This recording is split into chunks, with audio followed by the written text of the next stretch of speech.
السلام علیکم ورحمۃ اللہ۔ صدقۃ الفطر کے متعلق کچھ مسائل دیکھ لیتے ہیں۔ سب سے پہلے بخاری شریف کی حدیث نمبر 1509 پر یہ موجود ہے۔ ابن عمر رضی اللہ عنہم وہ فرماتے ہیں کہ نبی پاک صلی اللہ علیہ وسلم نے فرمایا کہ عید الفطر سے پہلے، یعنی جب تم عید الفطر کے لیے نکلو نماز کے لیے، تو اس سے پہلے صدقۃ الفطر ادا کرنے کا حکم نبی پاک صلی اللہ علیہ وسلم نے دیا۔ یہاں سے یہ پتہ چلتا ہے نبی پاک صلی اللہ علیہ وسلم نے حکم دیا، یہاں سے صدقۃ الفطر کا واجب ہونا ثابت ہوتا ہے۔ صدقۃ الفطر یہ واجب ہے۔ اب رہی بات کس کے اوپر واجب ہے، اسی طرح صدقۃ الفطر کون نکالے گا، صدقۃ الفطر نکال کر کس کو دیا جائے گا، صدقۃ الفطر کتنا ہوتا ہے، گیہوں کتنا دینا پڑے گا، کسمس کتنا دینا پڑے گا، اسی طرح اگر پیسہ دینا چاہے تو پیسہ کتنا دینا پڑے گا۔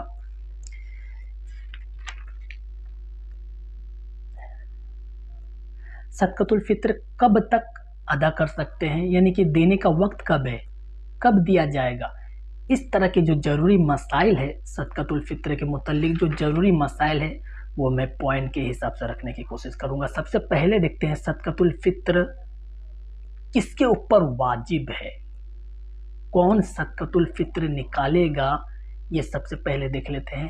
آسان لفظوں میں آپ یہ سمجھے، علم الفقہ میں جلد 4 پیج نمبر 50 اور 51 پر یہ بات لکھا ہوا ہے۔ سب سے پہلے یہ سمجھے، صدقۃ الفطر عید الفطر کے دن صبح صادق کے وقت واجب ہوتا ہے۔ کس پر واجب ہوتا ہے؟ عام الفاظ میں یہ سمجھے کہ جس کے اوپر زکوٰۃ فرض ہے اس کے اوپر صدقۃ الفطر واجب ہے۔ اسی طرح ایک پوائنٹ اور سمجھے کہ گھر میں اتنا سامان ہے ضرورت کے علاوہ، گھر میں اتنا سامان ہے جو نصاب کے قریب پہنچ جاتا ہے تو اس کے اوپر بھی صدقۃ الفطر واجب ہوگا۔ جیسے کہ کسی کے پاس 5 گھر ہے، ایک گھر سے اس کا زندگی کٹ جاتا ہے، گزر جاتا ہے، تو 4 گھر ایکسٹرا پڑے ہوئے ہیں، 4 گھر کا حساب لگایا جائے گا۔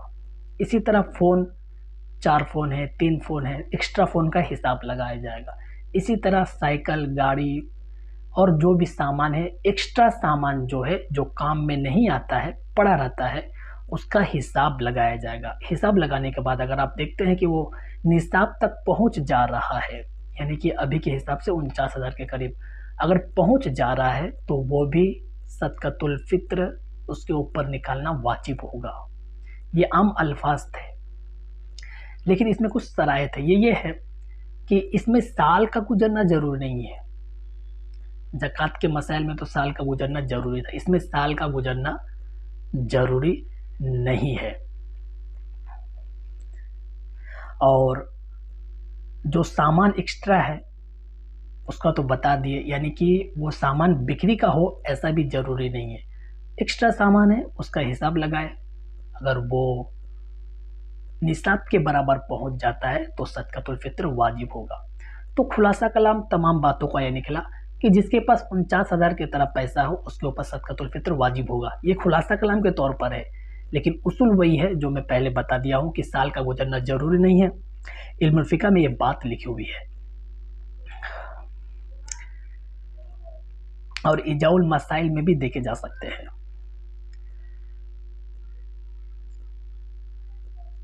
ایک حدیث کا خلاصہ یہ ہے کہ نبی پاک صلی اللہ علیہ وسلم نے فرمایا کہ فطرہ غریب اور دولت والا دھنی انسان دونوں دے گا۔ یہ بات بہستی جیور میں اور مظاہر حق جلد 2 پیج نمبر 58 پر یہ بات لکھی ہوئی۔ یہ حدیث سے ثابت ہے کہ فطرہ غریب بھی دے گا اور بڑا انسان بھی دے گا، لیکن بڑا انسان کے اوپر فطرہ دینا واجب ہے، غریبوں کے اوپر واجب نہیں ہے، بس اتنا فرق ہے، لیکن وہ دے گا تو ادا ہو جائے گا۔ دوسرا پوائنٹ ہم لوگ دیکھتے ہیں کہ فطرہ کون دے گا، تو ابھی بتائے جو مالک نصاب ہوگا یا اس کے مقدار اس کے پاس پیسہ وغیرہ ہوگا، یا ایکسٹرا سامان جو بتائے اگر اس کو حساب کر کے دیکھتا ہے تو مالک نصاب تک پہنچ جاتا ہے تو وہ فطرہ نکالے گا، اور وہ خود بھی فطرہ نکالے گا اور اس کا جو نابالغ اولاد ہے اس کے طرف سے بھی فطرہ نکالے گا، لیکن اپنے باپ کے طرف سے، اپنے بیوی کے طرف سے نکالنا واجب نہیں ہے، صرف اپنے طرف سے نکالے گا اور اپنے نابالغ اولاد کی طرف سے نکالے گا، یہ واجب ہے۔ اس کے علاوہ اگر وہ اپنے خاندان میں لوگوں کا نکال دیتا ہے، ماں کا نکالتا ہے، باپ کا نکالتا ہے، بھائی بہن کا نکال دیتا ہے، تو ادا ہو جائے گا۔ بہشتی جیور میں اور رفعت قاسمی کے مسائل کی کتاب میں یہ بات مل جائے گی۔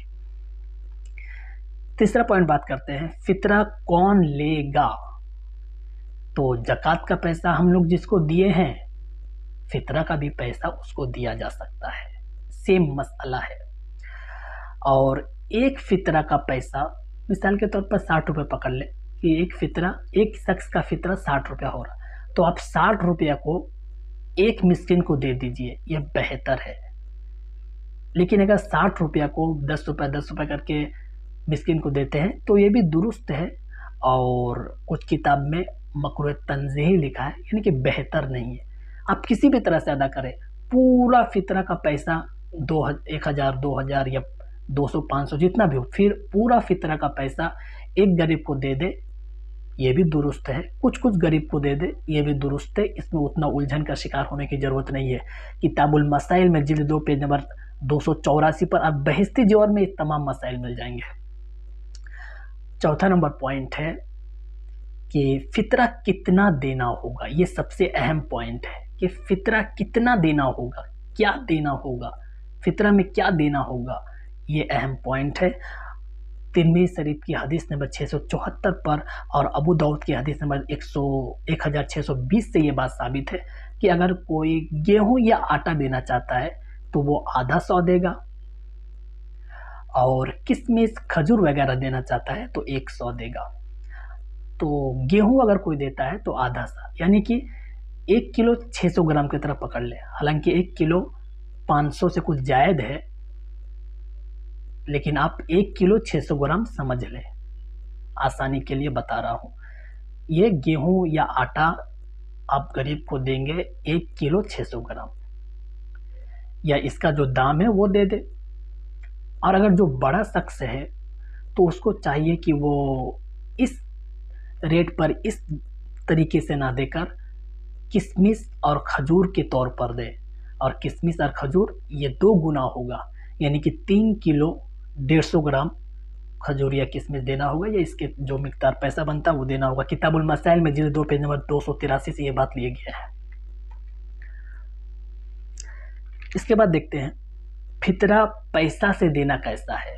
بعض اہل حدیث علماء اکرام کہتے ہیں کہ پیسہ سے نہیں چلے گا، گیہوں ہی دینا پڑے گا، کیونکہ حدیث میں گیہوں آیا ہے، جو آیا ہے، کشمش کھجور آیا، تو پیسہ سے نہیں چلے گا۔ تو ان لوگوں کو بتا دوں کہ پیسہ سے فطرہ دینا درست ہے۔ بہشتی جیور میں مسئلہ لکھا ہوا ہے، اور بڑی بات یہ ہے کہ یہ مصنف ابن ابی شیبہ کی حدیث سے ثابت ہے۔ 10,371 میں حدیث موجود ہے، صحیح سند کے ساتھ موجود ہے۔ تابعی ابو اسحاق وہ فرماتے ہیں کہ میں نے صحابہ رضی اللہ عنہم کو فطرہ کی جگہ، فطرہ کی جو مقدار ہے اس کے جگہ درہم دیتے ہوئے دیکھا۔ درہم یعنی کہ چاندی کے پیسے۔ تو اس حدیث سے پتہ چلا کہ پیسہ دیا جا سکتا ہے، اور یہ مسئلہ بہشتی جیور میں بھی لکھا ہے کہ پیسہ دیا جا سکتا ہے، بلکہ پیسہ دینا بہتر ہے تاکہ وہ اپنے دوسرے کام میں لگائے، تو پیسہ دینا بھی درست ہے۔ 7واں نمبر بات کرتے ہیں کہ فطرہ کب تک دیا جا سکتا ہے، فطرہ کب دینا چاہیے۔ کتاب المسائل میں جلد 2 پیج نمبر 282 پر یہ بات لکھا ہوا ہے۔ اسی طرح ہدایہ میں بھی یہ بات لکھا ہوا ہے، بلکہ میں پہلے بتاؤں بخاری شریف 1509 سے یہ ثابت ہے، بخاری شریف کی حدیث نمبر 1509 سے یہ ثابت ہے۔ ابن عمر وہ نبی پاک صلی اللہ علیہ وسلم سے روایت فرماتے ہیں کہ صدقۃ الفطر عید الفطر کی نماز سے پہلے ادا کرنے کا حکم دیا ہے۔ تو عید الفطر نماز پڑھنے جب آپ جائیں گے، اس سے پہلے ادا کرنا یہ سب سے بہتر ہے، یعنی کہ عید کے دن صبح صبح ادا کر دی، یہ سب سے بہتر ہے، نماز پڑھنے جانے سے پہلے یہ سب سے بہتر ہے۔ لیکن اگر آپ ایک دن پہلے بھی دیتے ہیں تو بھی ادا ہو جائے گا، پورا رمضان میں کبھی بھی دیں گے تو بھی ادا ہو جائے گا۔